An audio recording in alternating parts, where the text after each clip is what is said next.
Hello guys, welcome back to my YouTube channel, Sunny TV. Ngayon guys ay meron tayong gagawin isang concert EB5 Auto na amplifier.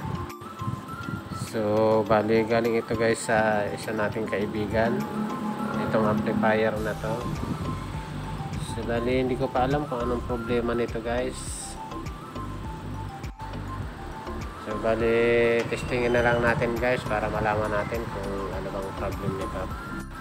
So bago ko umpisa ng pag-testing guys, so mag-promote lang tayo ng channel. Kung bago ka sa aking channel at napadaan ka, please subscribe naman at pahit ng notification bell para sa mga susunod na video ay ma-notify ka. So ayan na guys, may input na tayong nilagay. Ayan, may speaker na tayo doon sa output. Bali plug in na lang natin guys. So power on natin. Yan, naka power on na. So bali pihitin natin yung volume. So ayan. So bali ayan na guys, tumutunog naman siya. Kaso yung volume natin sobrang lakas na guys, halos sagad na guys yung volume natin. Ayan o. So bali ito lang ang tumutunog, isang speaker na to. Ayan, tumutunog siya o. So itong isa walang tunog, wala to. So bali ito lang isa, okay to. So ibig sabihin top channel siya kasi isang speaker lang ang tumutunog.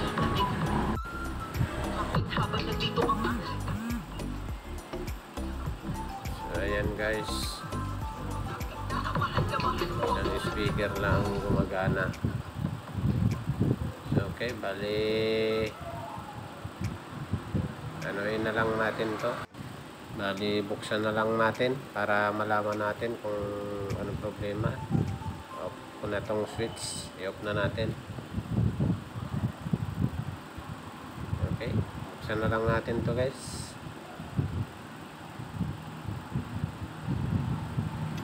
So ito na guys, binuksan ko na. Buksan na natin yung unit natin.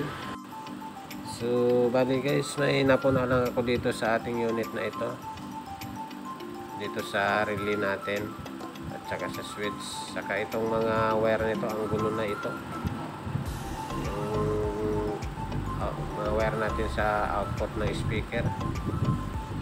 So bali ito yung napuna ako guys, yung pag-switch mo yung power on natin, pag ino natin yung ating power, sumasabay yung ating ano, ayan o, yung relay. Ayan. Pag pinower on natin guys yung ano, yung switch natin, sabay silang pumitik din yung ano, yung relay natin. So ibig sabihin may mali, may problema dyan sa drive ng relay natin.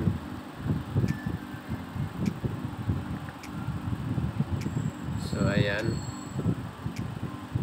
pakinggan nyo guys, isu-switch on ko yung switch natin. Pag switch ko, sabay pitik din yan, halos magkasabay sila. So ayan o, diba?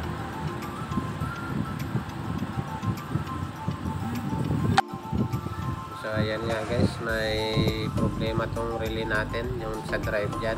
Kaya pag pitik ng ano ng switch natin, sumasabay siya. So bali baklasin muna natin itong mainboard, ibabaan natin.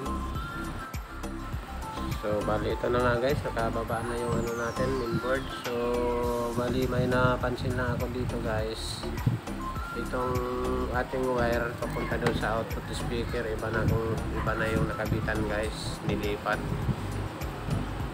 Ayan guys, oh, wala na dyan sa dati yung nalalagyan dito, oh. Diyan dapat dyan. So bali dito nilagay sa may speaker ng surround.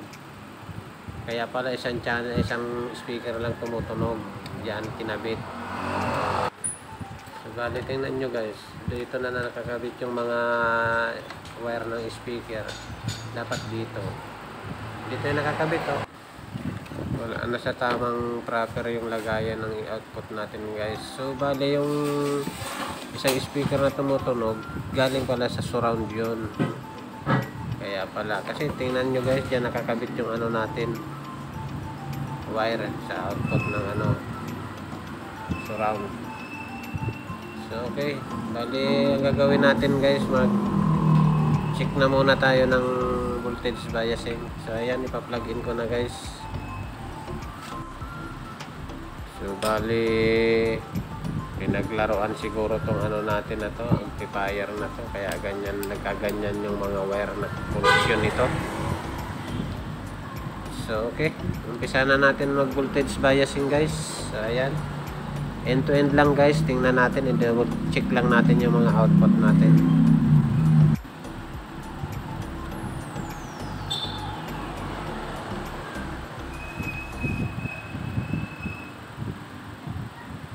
So ayan nga guys, may reading na 0.5.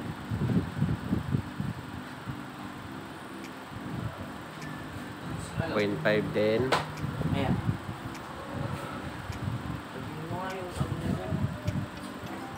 Ayan, 0.5 din.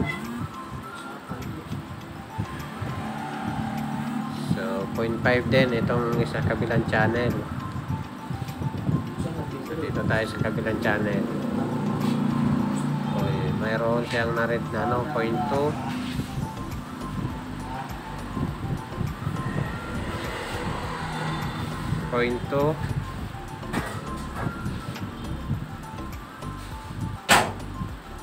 May 0, walang reading to ah. 0 din, walang reading. 0 talaga. Ulitin natin. Oy, 0 talaga, wala. So abnormal dito guys yung biasing dito sa kabilang channel. So yung isa medyo okay, ito good yun. Itong isa abnormal guys. So bali mag-check tayo dyan. So ito na, may napansin ako dito. Ayan, tanggal yung ano, putol yung Zener diode sa kalawang. Ayan, putol sa kalawang yung Zener diode natin. Saka mayroon pa, ngayon ko lang napuna itong ano natin guys, ito yung fuse natin shorted pala. Ayan, naka-jumper na nga pero shorted pa. So ibig sabihin ito, mayroon tayo dito guys, ano, shorted sa output. I-check natin yan, i-double check natin. At saka sa mga drive dito sa output, yan sa mga drive, dahil shorted yung fuse natin, may dahilan yan kung bakit na shorted. Tingnan nyo guys, naka-jumper na nga, shorted pa. So bali double check natin yan yung output natin. So ito na, na-double check ko na guys, na-test ko na yung output natin. So bali ito nga positive, may shorted, dalawa dito sa abnormal yung channel natin. Yung yan, tinik natin yung biasing. So positive talaga, kaya shorted yung ano natin, fuse. Ayan, may dalawa tayong nakuha na output na shorted.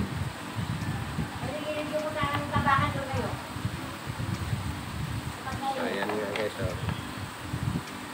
na-check ko na yan, hindi ko na naipakita sa inyo pag-check. Tsaka tinanggal ko na rin yung isang ano natin, nakadikit sa heatsink na ano 9040 na isang transistor na maliit.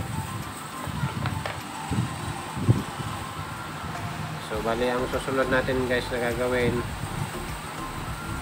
i-check din natin pati yung mga ano, yung mga drive transistor, dahil pumutok yung fuse natin.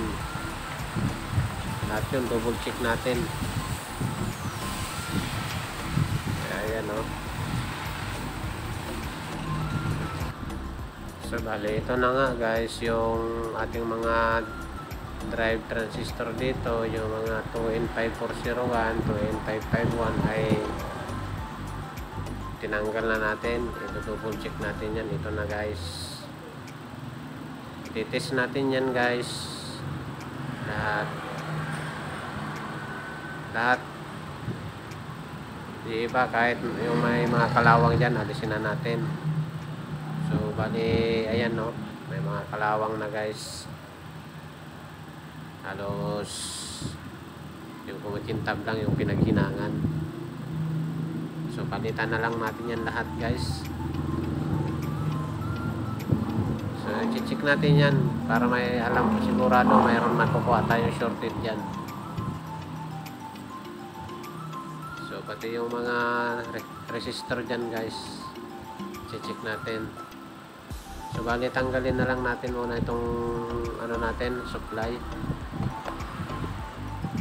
para ano, bago tayo mag ano ng mga resistor guys, hugasan muna natin tong mainboard para makita natin yung mga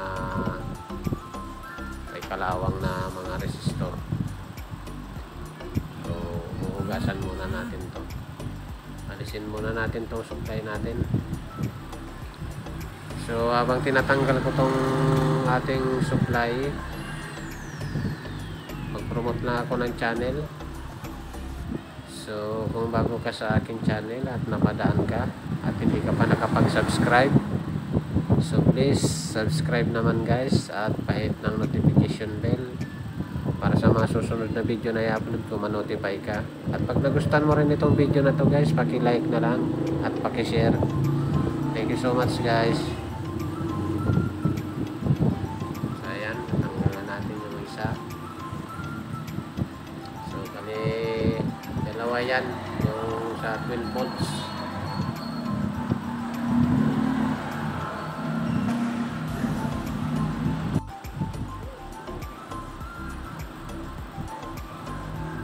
Ayan guys, malapit na tayong matapos pagtanggal.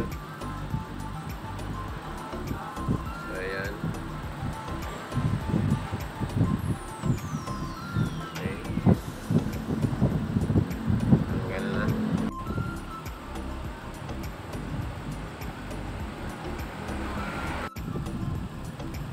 So bali tanggalin din natin ito guys na ano, filter capacitor na dalawa.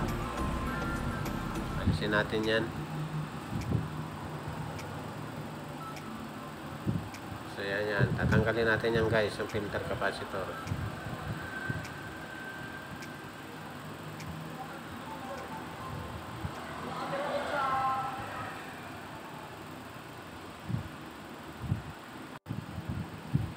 Yan, sige guys, umpisa na natin tanggalin yan.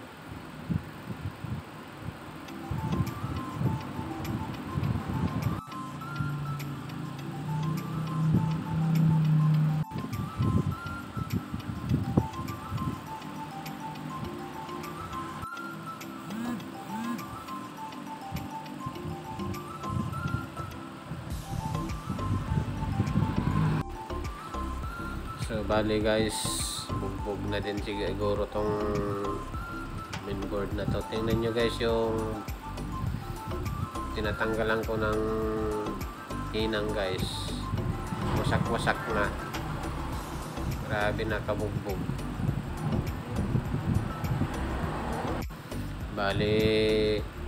Bali wasak na guys yung ano, yung terminal ng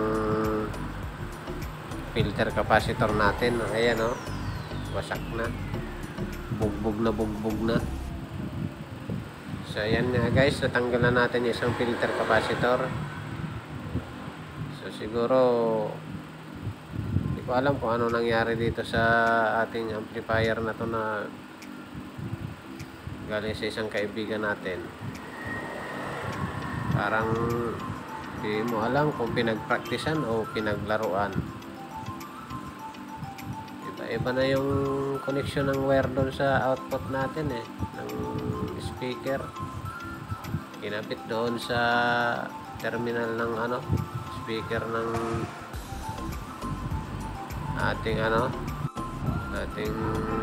surround. So ayan, natanggal na natin guys yung inboard natin.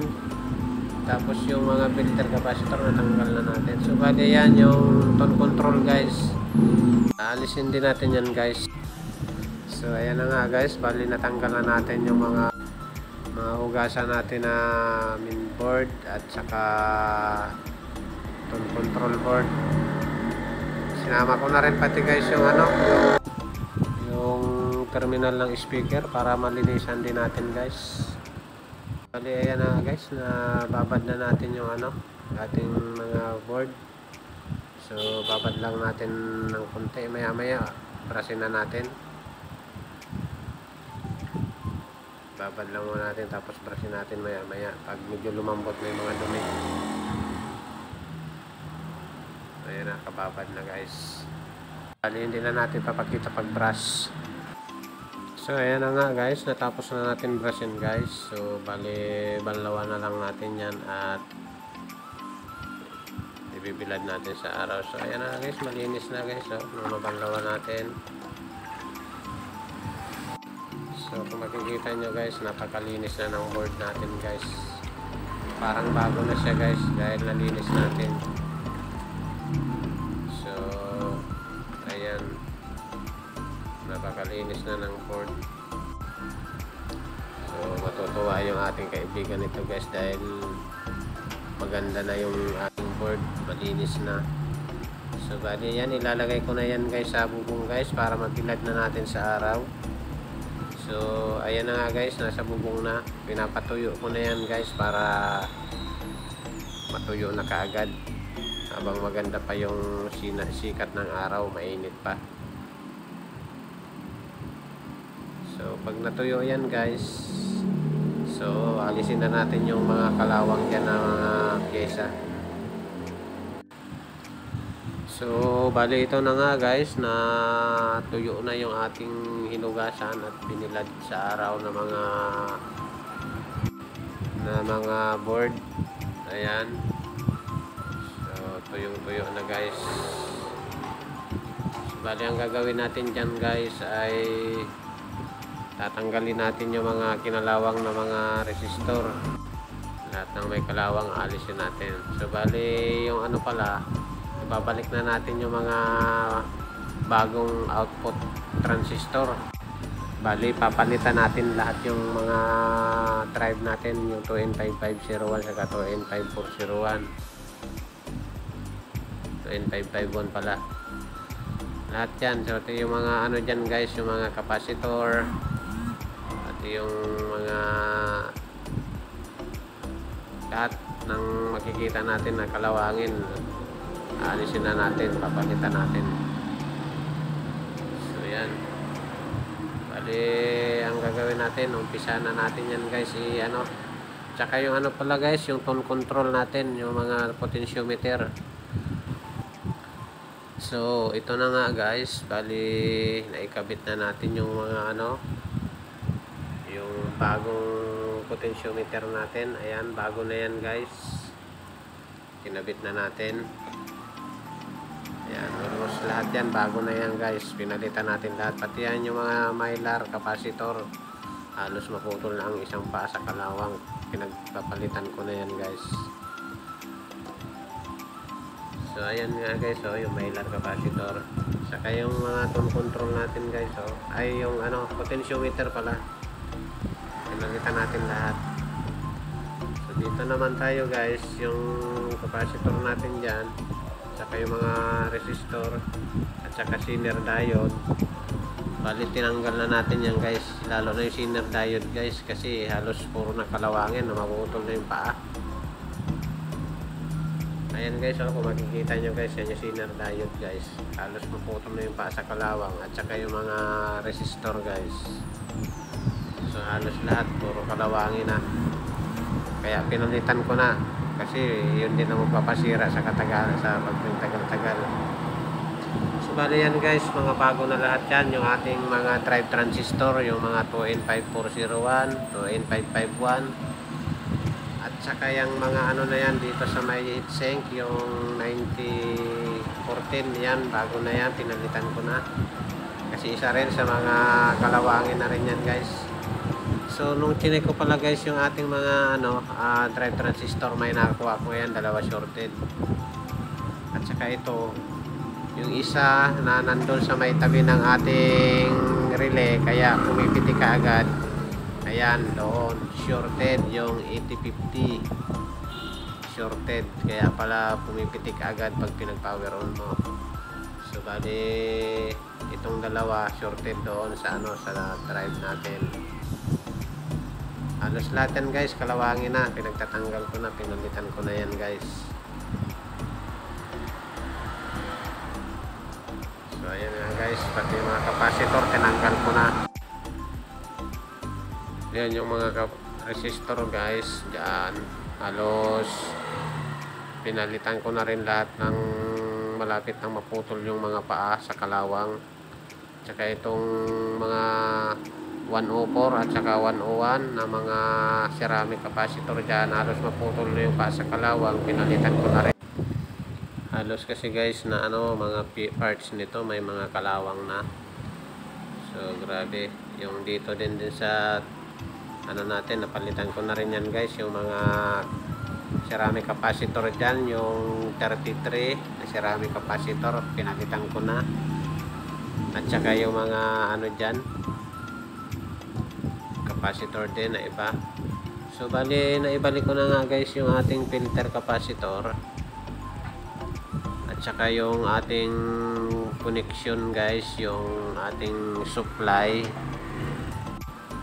Naikabit ko na guys para makapag-check tayo ng voltage, para malaman natin kung normal na ba yung biasing nito. Ayan guys, mag-check tayo dyan ng voltage biasing.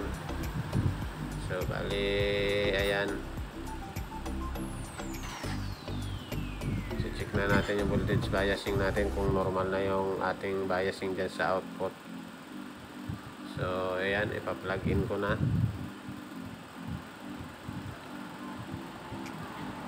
Ayan, naka-plug in na. Ayan, power on.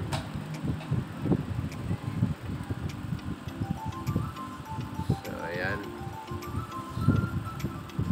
So bali, guys, tingnan na lang natin yung natin, yung multimeter natin para makita natin kung goods na ba yung ating biasing guys, voltage biasing natin. So bali, end to end ulit guys tayo para sa pag voltage biasing. So ayan guys, mayroon na tayong na red 0.3. Okay yan guys. Next 0.3, good.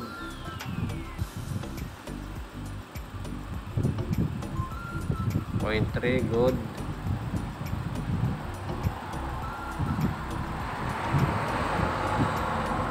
Point 3, good. Dito na sa kabilang channel. Okay, good. Point 3. Good yan guys, good. Point 3. Good yan, good.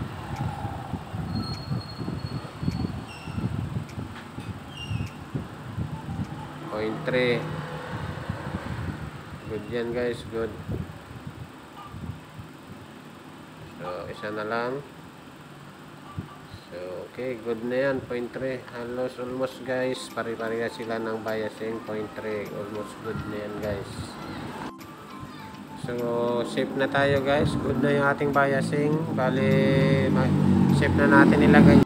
Safe na natin ilagay yung ating output transistor dyan guys. So bali, kakabit na natin yan guys. So ayan, bali na ikabit ko na guys yung ating mga output. Ayan, bali ayan na nga sila guys, na ikabit ko na lahat. So bali, ang lang natin dyan ay hihinang na lang natin guys. So hindi pa yan nahinang guys, yan hihinangin pa natin guys. Yan hihinang pa natin.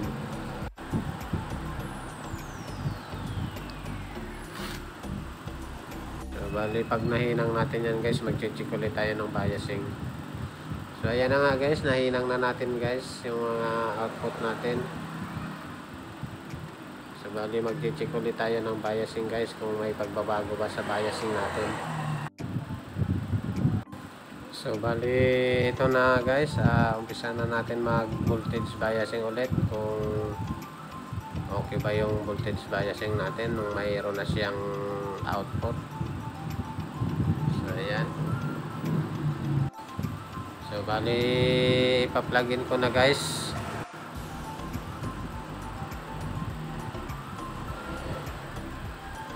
Bali plug-in na yan guys, naka-plug-in na.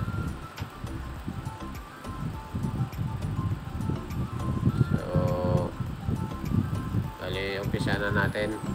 So bali end to end ulit guys yung ating pag voltage biasing.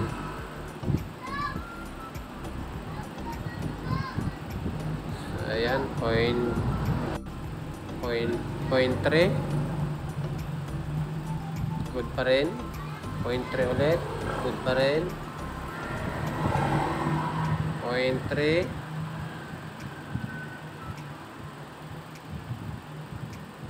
0.3. So good pa rin. Dito tayo sa kabilang channel. 0.3 0.3. So good pa rin guys, almost good. Pare-parehas din 0.3 ulit. Sige, ulitin natin ulit. Ulitin natin. Ayan, 0.3 talaga guys, 0.3. Ito. Ayan, 0.4. So, okay, good pa rin yan guys. So, okay na guys. So, bali good na yung biasing natin lahat nung may ano na. Hindi naman nagbago. Nung may output na. So, okay. Bali, ang gagawin natin yan, ikabit na natin yan yung ating ano, ground papunta sa speaker terminal. Yung nakakonect dyan sa selector switch, kabit na natin yan.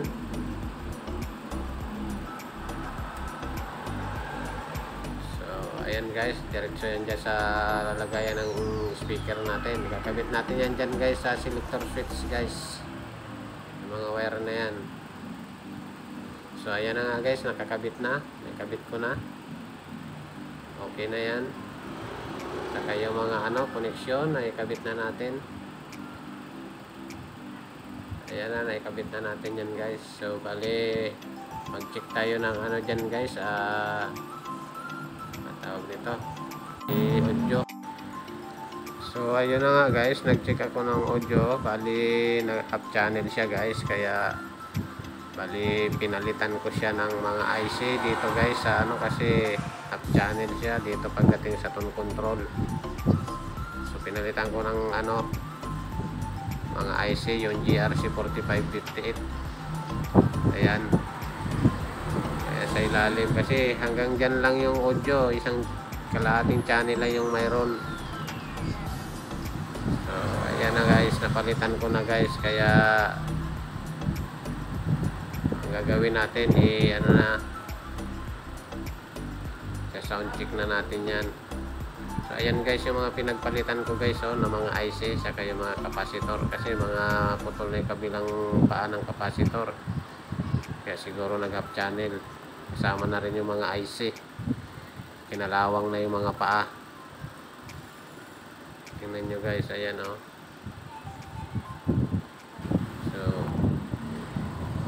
so ito na nga guys, bali plug in na yan guys. Ayan.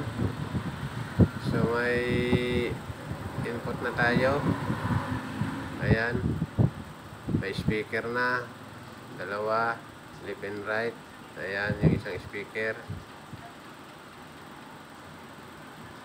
So ayan, sound check na tayo guys.